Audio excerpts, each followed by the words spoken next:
Hello, everyone, and welcome to PH 180 Introduction to Philosophy. I'm Professor Chris Firestone of Trinity International University. I know that we're starting class in just about a week or so, and I thought I would introduce myself and introduce you to the course just briefly in anticipation of that. Introduction to Philosophy is a course I've taught for many years. I first arrived at Trinity after spending about 6 or 7 years overseas in Asia and then in the UK studying philosophy.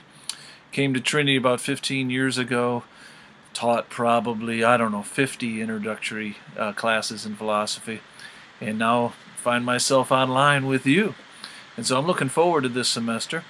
Some of you may be asking yourself, what is this thing called philosophy? Well, Introduction to Philosophy is an introduction to the various areas of philosophy and what philosophy is and what it does, and it tries to get you to begin to think philosophically, because really every person is a philosopher of one sort or another.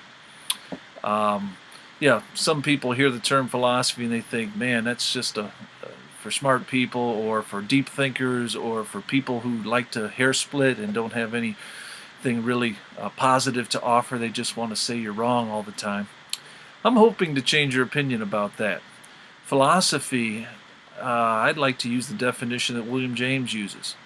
William James says, philosophy is the discipline that continues to ask questions that have not been answered to the satisfaction of those who have asked them. You see, when we answer questions to our satisfaction, they become areas of human understanding, like science or psychology or business. Those areas you can still earn PhDs in those areas, doctors of philosophy, but they have a set of texts or books that are authoritative. Philosophy doesn't really have that, because the questions it continues to ask haven't been fully answered yet to everyone's satisfaction. And so those deep questions like, what's the meaning of life, or what's my purpose in life, and why is there something and not nothing? These kinds of questions continue to inspire and continue to push philosophy on in its quest to understand God, the world, and ourselves. I like to think of philosophy as being like a tree. That metaphor was used by René Descartes many years ago. There's a book that I sometimes use by Stephen Palmquist called The Tree of Philosophy. Philosophy is like a tree. You see, some of the tree is underground and you really can't see it. And some of the most important things in philosophy, we call them metaphysics, things that are beyond the physical. Some of the most important things in life are not easily seen. Things like loyalty, and truth, and love, and justice. These things are not necessarily tangible, but oftentimes they're the very things that we're willing to live and die for. And yet most of the tree is underground, just like the roots, just like metaphysical principles like some of the ones I've just mentioned. The trunk of the tree is like logic and ethics, these great two disciplines without which we couldn't have any hope to understand our world. So being logical and being ethical is going to be important if we're going to make headway in our understanding of life's deepest questions.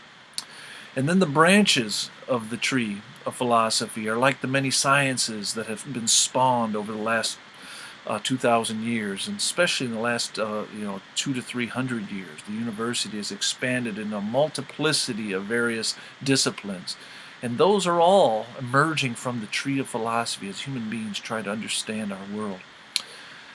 And lastly, the leaves on the tree are kind of like ontology. It's those areas of philosophy that touch everyday life. Areas like beauty and love and life after death and so forth. These areas that all of us experience at one point or another are what really make philosophy come to life, just like the leaves on the tree. And so I like to think of philosophy like a tree. Well, I'm going to probably put up a few more of these webcam introductions, briefings as we go along. But I wanted to introduce you to myself, to the field of philosophy, just briefly here. And we'll pick it up a little bit later. Welcome to the course, and I look forward to meeting you in your introductions here soon. Bye for now.